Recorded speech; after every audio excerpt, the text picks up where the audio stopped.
Coach Dan Hurley tinanggihan yung offer ng Los Angeles Lakers. Jay Wright, JJ Redick at James Borrego ang target ng Lakers para sa bagong head coach. Yan ating pag-uusapan ngayon, pero kung bago ka pa lang po sa aking channel, pwede po bang mag-subscribe ka kung nagustuhan mo yung aking video?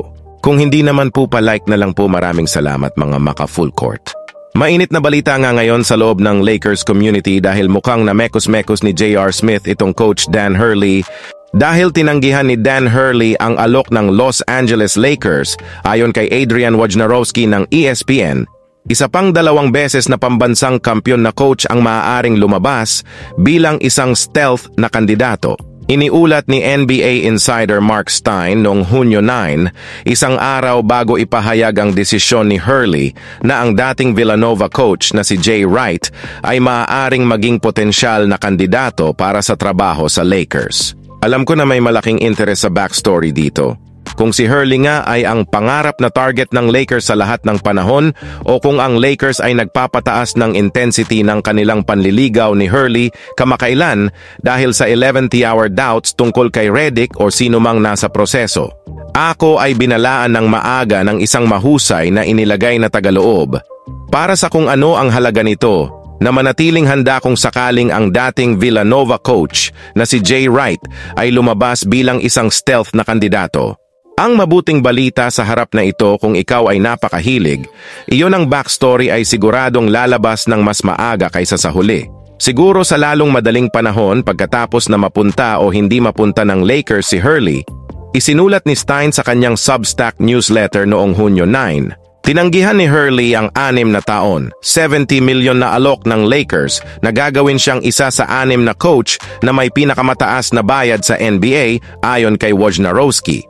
Tulad ni Hurley, nanalo si Wright ng 2 pambansang kampyonato noong 2016 at 2018, kasama ang nucleus ng mga koponang iyon na naglalaro sa New York.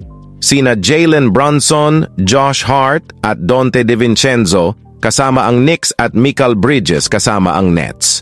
Dahil wala na sa larawan si Hurley, nananatili sa paglalaro bilang susunod na coach ng Lakers ang dating naiulat na mga kandidatong sina James Borrego at JJ Redick.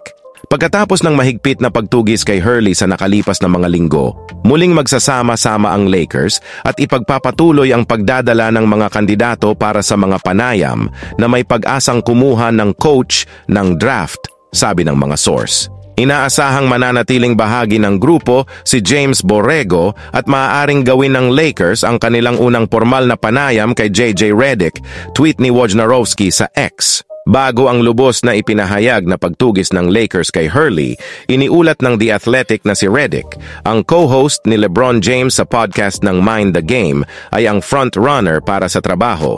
Kaya maraming nanghihinayang sa pag-decline ni Coach Dan Hurley sa alok ng Los Angeles Lakers. Makakakita pa naman sana ng bagong style of play ang mga fans at high IQ na coach dahil sa dala nito ang profile na back-to-back champion. At magkakaroon sana ng bagong sistema ang Lakers. Kung kayo po ang tatanungin sino mas pipiliin nyo yung may experience sa pagiging coach or player na magiging head coach.